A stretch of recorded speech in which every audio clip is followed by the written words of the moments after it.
Have you ever felt like it was personally or culturally impossible to bring up a contradictory opinion, an oversight that someone over you made, or an even bigger issue or of something of significant difference, or a mistake, or a sin?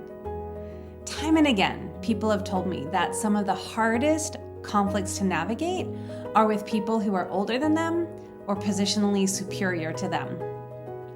Like Zhang Wei, who we met in my first Chapter 5 video, you might feel like the only option that you have is to stay silent, to get the salt, to show your willingness to be at peace through a nice gesture, because speaking up feels like a violation of respect.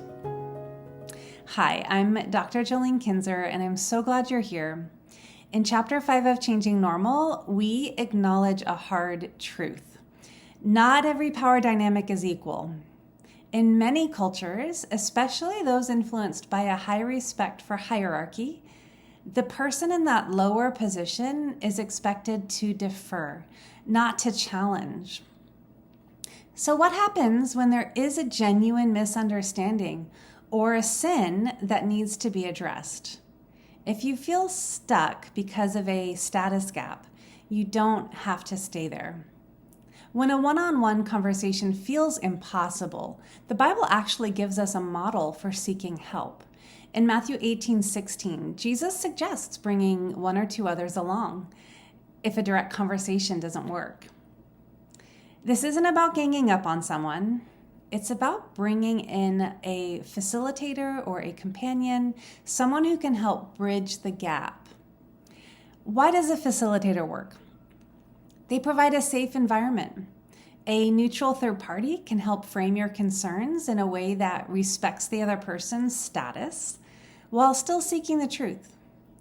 They also help with status leveling. Their presence ensures that the conversation stays focused on the issue rather than the power dynamics. They also offer a second perspective. Sometimes we are so impacted by the status gap and the associated expectations, which I talked about in my videos on unspoken cultural rules, Chapter 2. We get caught up in those expectations, so we can't see a way through.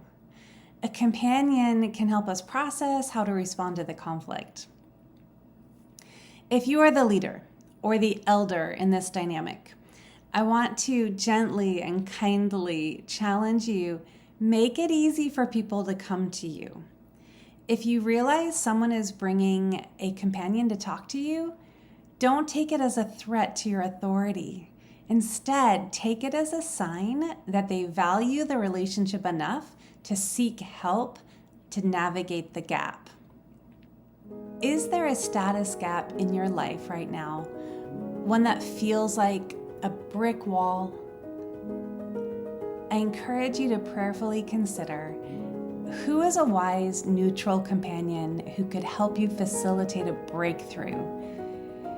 If you're not sure who to go to, check out Chapter 10 of Changing Normal. I give insight into the qualities to look for in a conflict companion. In our next video, we're going to look at a beautiful biblical example of a woman who navigated a massive status gap with incredible wisdom and grace. The story of Hannah and Eli. I'll see you then.